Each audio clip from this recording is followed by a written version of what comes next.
সাহেব একটু তো খবর আছে, তাজা খবর। তো কইছিলাম না 65 তো পাতিল মাছ আছে। আর আমাকে 14 নম্বর রুমে সালমা আপা থাকতো না, হ্যাঁ। মনে সেই একটা আগুন আইছে।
হ্যালো সন্টু, কই তুই?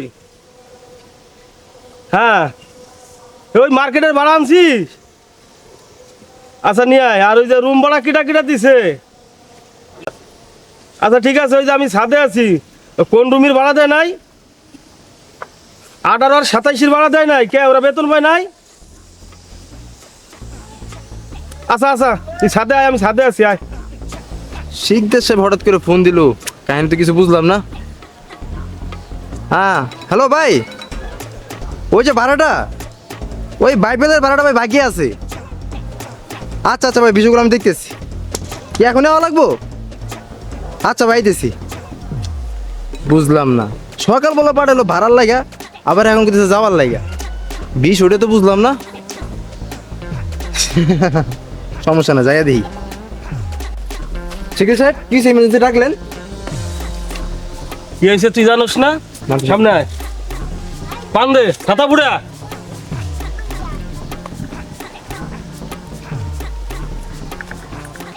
এই যে শিখবে স্যার, পান্ডা খাতা বুড়া। এই যে ফুটে দিচ্ছি। ঠিক আছে স্যার, কোন? তাহলে কিরা কোন জায়গা থেকে ভাড়া বুড়ো পাইছিস ক? আরে শিখবে স্যার, আপনি মালবানির কথা কইতেছেন। গার্মেন্টসের বেতন তো এখন লেট কইরা, 20-30 জন তো এখন ভাড়াও পায় না। ভাড়া আনবো কোন জায়গা থেকে? আর টাকা পাবো কই? কি কইলি? ভাড়া দেয় নাই? হ্যাঁ, তোর গালটা একটু সামনে আন। গাছের নাম মুখে আন, আনছি। ভাড়া দেয় নাই তোরে কিসের জন্য রাখছি? এই কোনো কাম করলেন? মাসে মাসে যে বেতন দেই, ভাড়াগুলো ঠিক মতন ওদের পারিস না কে? কামটা ঠিক করলো না শিখবে স্যার, খবরটা মায়ের। আপনার মনে কি মায়া দয়া নাই? সবসময় খেলে আমার মায়ের দর করে। কত কাম করি শিখতে স্যার, আপনি ভাবছেন একবার? এই কতটি ভাড়া তুলন লাগে আমার। তোরে রাখছি কিসের জন্য? তোর ভাড়া তোলা তো নিয়ে রাখছি। সবসময় তো আমি কামই করি শিখতে স্যার, আমি তো সবসময় কাজই করি। আর সবসময় আপনার পিছিয়ে আটার মতো লাগিয়ে থাকি। আর কয় টাকা মাইনে দেন আপনি আমারে? এর দিকে আমার চলে সাহেব। তাহলে আমি আসি। আচ্ছা যা, বাকি ভাড়াগুলো তুলে নিয়ে যা।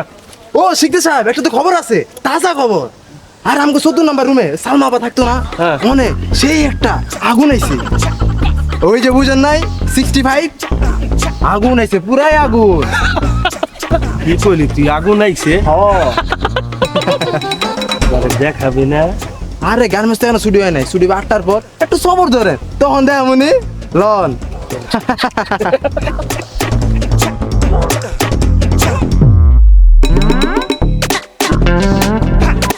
ভাই কামাল ভাই, এই জায়গায় 4টা রুমের ভাড়া বাকি আছে, ভাড়াটা রেডি রাখেন। ভাই আর গাড়িটা ভাড়া দেয় নাই, সব ডিউ রেডি রাখেন। শিখতে সবাই দিতেছে বিকেলে। আরে গার্মেন্টসের বেতন হয়েছে 7 তারিখ, আজকে হলো 17 তারিখ, এখন আপনারা ভাড়া দেন নাই। এটি তো আমার কবে দেওয়া লাগে শিখতে সাহেব রে। ভাড়াটা যদি হয়ে যায় আজকে সন্ধ্যায়। এই আর কোন জায়গায় জানি কার পানি গলে ডিস্টার্ব। আচ্ছা আমি ঠিক করে দিচ্ছি, অনে না? ভাই আমি তো সকালে বাড়িতে গেছিলাম, আমরা ঘুরছিলাম। আমি তো সকালে ছিলাম না, আমি একটু আসা দিয়ে গেছিলাম। কি সমস্যা কি? ওই আমের চাচা যে বাপ শুরু করছে, তাতে আমরা তো আর খাগাই গেছি না যাবো। আমির চাচা বাড়িওয়ালা আমির চাচা? হ্যাঁ হ্যাঁ, আমির চাচা আগের থেকে এরকম বিভিন্ন ধরনের সমস্যার সৃষ্টি করে। বয়স এখন কি? বয়স হয়ে গেছে এখনকার মানুষ একটু ভালো হইব না। তার ভালো মন্দের বয়স এখন নাই, তার না, নাই এটা বউ। কত হলো, এটা যে ভাই এটা একে একে দুইটা বিয়ে করলো, এটাও গেছে গা, ওরা আরেকটা করলো, এটাও চলে গেছে। এখন নতুন নতুন গার্মেন্টস ভাড়াটে দিতেছে, নতুন নতুন রুম উঠাইছে, এদের নিয়ে একটু রঙ তামাশাই আছে, তো সবাই জানে এলাকায়। না, তারপর তো একটা ব্যবস্থা তো আর নেই না, কি ব্যবস্থা করবে? যে ভাই এটা ব্যবস্থা করে তার বাইরে একটা কোথাতে এরও বলা হয়। এরকম করে চললে তো আর চলে না। এলাকার মধ্যে সমাজ আছে না, একটা কিছু করেন, একটা ব্যবস্থা করেন তো। মেম্বার চাচারা বলি, বলে তার এটা এইভাবে থাকলে গ্রামের মান সম্মান ইজ্জত থাকে না ভাই। না না না, হ্যাঁ, তুই একটা বাড়ি এলা, তোর একটা সম্মান আছে, সম্মান আছে না। সম্মান বারাটা এটা করলে এটা খবর কথা ছিল, হ্যাঁ এলা বাড়ি এলা, এটা একটা ব্যবস্থা আপনি করেন না, তাড়াতাড়ি মাছ ধরে নিয়ে চলেন একদিন যাই, চলে যায়। তারে বলি, ঠিক আছে? আচ্ছা।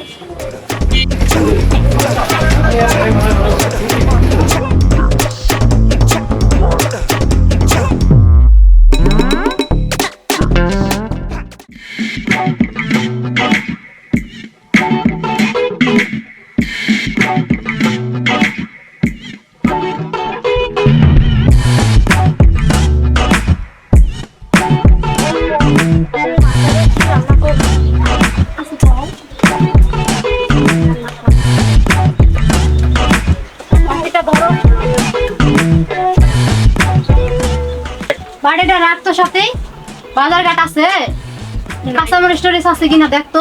নাই বিকালে যদি করা লাগবো, নাই টাকা পয়সাও তো নাই এখন, কি করবো? রুম ভাড়াও দিতে পারি নাই, বাড়িওয়ালা আসিলে পাল্লা করে গেছে, বেতন দেয় নাই, বেতন আটকে রাখছে, দোকানে তো অনেক টাকা বাকি হয়ে গেছে গা, বাড়ি দোকানদারও তো কিছু দিব না, এখন কি করবো তাহলে? টাকা চলো হঠাৎ করে নিয়ে আসি। কার কাছে পাবো এখন, কেটা দিব? 2 মাসের রুম ভাড়া আটকেছে, 2 মাসের দোকান বাকি আটকেছে, এখন কি না খাই মারা লাগবো? আল্লাহ কি কপাল নিয়ে জন্ম হয়েছি। থালা বাসন গুলো একটু ধুইয়া দিয়ে রাখিস তো, আমি দেখি কিছু ব্যবস্থা করতে পারি কিনা।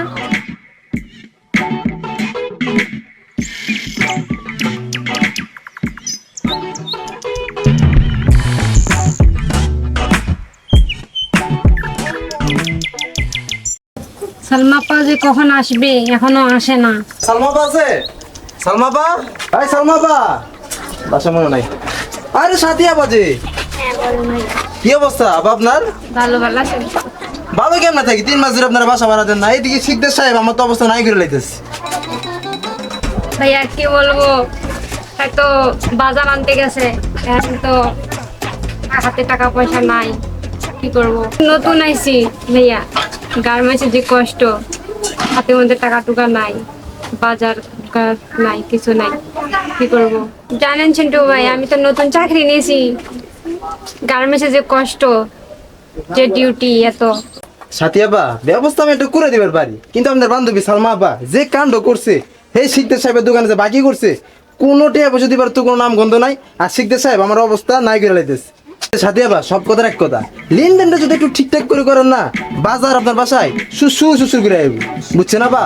আসলে চিন্টু ভাই সত্যি কথা বলতেছে। আরে সত্য নাকি আমি মিথ্যা কমু? আমি কি শিকদার? আমি হলাম সেন্টু, আমি যা কই হেডাই করি। সাথে আবার কথাটা কিন্তু মাথায় রাখেন, লেনদেনটা ঠিকঠাক, বাজারও ঠিকঠাক, বুঝেন নাই? থাকেন তাহলে। জি ভাইয়া। আর বাজার পাঠা আর শুনে সাথে আবার সালমা পারে গেলে ওটা দেখা করতে কিনা আমার লোকে। আচ্ছা, থাকেন তাহলে, হ্যাঁ? আর বাজার পাঠাই দিব আমি। কি একটা জ্বালায় পড়লাম। চিন্টু ভাইয়া কি আমার সত্যি কথা বললো না আলু পাম দিল, আমি বুঝতেছি না।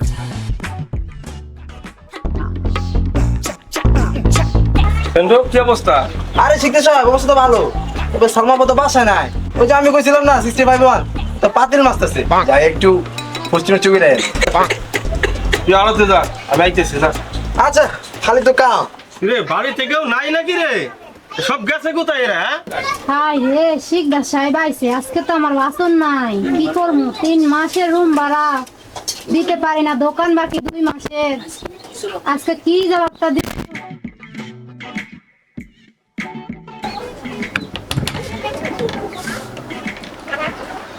আসসালামু আলাইকুম কাকা, কেমন আছেন? ওয়ালাইকুম আসসালাম। কি রে 3 মাসের ভাড়া দিস না? আমার ম্যানেজার সেন্টুরে পাঠালাম, তার কাছে ভাড়া দিস নেই, বেতন টেতন পাইস নি নাকি? বেতন তো এখনো দেয় নাই, 20 তারিখে দিবে বলছে। 20 তারিখ আবার কোনো ফ্যাক্টরিতে বেতন আছে? 8 তারিখে বেতন পাস, আজকে 14 তারিখ। আবার কি করবো, অসুস্থ হয়েছিলাম, অ্যাবসেন্ট করছিলাম, সেজন্য বেতন আটকায় দিছিল। 3 মাসের ঘর ভাড়া ভাই, গেছে মাসে দিস নাই, তার আগের মাসে দিস নাই, এই যে 1 মাস গেল আর 1 মাস চলে আইলো, এইভাবে দিলে আমার কেমাই চলে? আমার গ্যাস বিল, কারেন্ট বিল, আমার কি সংসার নাই নাকি? আর কিছুদিন না সময় টময় দিয়ে দেবে, সন্ধ্যার ভিতর ভাড়া গুছাই দিবি দেন তো। তোরে রুম ভাড়া দিছি 1 লাখ, একটু ভাড়া কমাই দিছি, তুই বলে আবার নতুন একটা মেয়ে ঢুকাইছস, দোকান বাকি দিস না, ওই মোবাইলের দোকানে টাকা ভেনে দিস না, শোরুমের কিস্তি দিস নেই, বেতন ভাই এটা কি করিস? কাকা আমার আর কিছু দাঁড়িয়ে এই চুপ সময় দেন। থাক। আমি তো কোন দেশে কাকা লাগে, ভাই ডাকতে পারোস না? আমার কি কাকার মতন দেখতে দেখা যায়? তবা তবা কাকা, কি বলতাছেন আপনি? আমার বাপের সমতুল্য, কি যে বলেন আপনি। এই জন্মেও তুই ঘর ভাড়াও দিতে পারবি না, রুম ভাড়াও দিতে পারবি না, আর দোকান বাকি তো দিতেই পারবি না। তুই আমার সাথে একটু যোগাযোগ রাখ, সব পাবি। ঘর ভাড়াও দেওয়া লাগবে, রুম ভাড়া দেওয়া লাগবে না, ওদিকে যা আছে আমি দেখবো না। আমার সাথে দিয়ে রাখলি লালে লাল জিনিসটা ভাইবে দেখ, নাম আমার শিখ দেখ, মহল্লা এই মহল্লার সবাই আমার চেনে। আমি যারে দেই তার একেবারে গলা পর্যন্ত দিয়ে দেই। হ্যাঁ, বিষয়টা ভাইবে দেখ সালমা, এই সুযোগটা হাতছাড়া করিস না, এরকম সুযোগ কোনো বাড়িওয়ালা দিবে না তোকে। সালমা, কথাটা মাথায় রাখি, চিন্তা ভাবনা করে আমারে বলি। কি খারাপ বাড়িওয়ালা, ঢাকা শহরে চাকরি করে খাই কত কষ্ট কইরা, আর বাড়িওয়ালা এসে কত নির্যাতন করে, টাকা পয়সা নাই দেখে আজকে এই অবস্থা। ওই সাথী, সাথী কই এদিকে আয়। পাতি যা তোমার এখানে আসার উদ্দেশ্যটা কি জানো? কই নি তো কই নেই তোমার তোমার চাষার উদ্দেশ্যে কিছু কথা বলতে চাই। আচ্ছা ঠিক আছে, আপনি আমার মুরব্বী মানুষ চাচা, বলেন, সমস্যা নেই। আমার চাচা সম্বন্ধে বলবেন তো, আমি কিছুটা অবগতি আছি, তারপর আপনার মুখ থেকে শুনি, বলেন। এই যে গান মানছে ছেড়ে নিয়ে বসে নষ্টি শুরু করে দিছে তোমার চাচায়, তোমার চাচার জ্বালায় মহল্লা সাইরা বাগুল লাগবো, এটা কি ভাবো? তোমার চাচারে তুমি এটা কিছু কর শিক্ষা দাও, নাইলে কিন্তু মহল্লার মানুষ এতে গেলে কিন্তু তোমারও মান সম্মান থাকবো না। আমরা কত দিছাও ডুবাই, তোমার চাচার কারণে আমরা তো ডুবে গেছি। এ শরীর লোকে একদিন, ও শরীর লোকে বিয়া করলো, বউ তো এক বউ তো বাইরে আইডিয়াই গেল গা, ওই বউ তো আর কোনো ই করলো না, ওর ব্যবহারে। চাচা, আপনি আমার চাচা মানুষ, কি বলবো, লজ্জার বিষয়। আমার চাচা আমার বাপের আপন ভাই, আমার চাচা। তো আমরা তো নিজেরা ব্যবসা বাণিজ্য করি, এক পর্যায়ে চাচার সাথে এক হিসাবে আমাদের রিলেশনটা অনেকটা দূরত্ব। চাচার এসব কার্যকলাপে আমরা দূরত্বে আসি। আমাদের একটা মান সম্মান আছিল এলাকাতে, মহল্লাতে, ওটা আমার চাচা পুরাটাই ডুবাই দিছে মাটিতে, মাটির সাথে মিশিয়ে দিছে। তারপরও চাচা কি করব, বাপের ভাই, আমার রক্ত, দেখি কি করা যায়। চাচাকে বলবো, আমার চাচা ছোটকাল থেকে উচ্ছৃঙ্খল ছিল, বড় হয়েছে, বাড়িওয়ালা হয়েছে, মহল্লার ভিতরে তারা যে মানুষ সম্মান করব, ওই সম্মানটাও সেই বজায় রাখে নাই। তো আমার চাচার বিষয়টা নিয়ে আমার মাথায় আসছে, আরো অনেকে বলছে। তারপরও আমি আপনার থেকে শুনলাম, আপনি এলাকার একজন মুরব্বী, বাড়িওয়ালা, আপনার মান্যগণ্য একজন লোক, ঠিক আছে, এটা নিয়ে আমরা বসবো। আমার চাচাকে প্রয়োজনে যদি তার এসব অভ্যাস না ছাড়ে, এসব খারাপ মতলব যদি না ছাড়ে, তাহলে আমরা তাকে এলাকা থেকে বঞ্চিত করবো ইনশাল্লাহ। আপনি আমার কাছে আসছেন ভাতিজা হিসাবে, ইনশাল্লাহ আমি আপনাকে আশ্বাস দিতে পারি, এটা নিয়ে আমরা দূরতে বসবো, দূরতে আমার চাচার একটা ব্যবস্থা করবো ইনশাল্লাহ। জানিস সাথে আজকে বাড়িওয়ালা এসে কি খারাপ কথা কইয়া গেল, রুমে চল, আর এই বাসায় থাকবো না, রুম সাইরা দিয়া চলে যাবো 2-1 দিনের ভিতরে। কি বলছে? এসে চলে যাবো, ঢাকা শহর এত খারাপ, আর থাকা যাবে না এই বাড়িতে।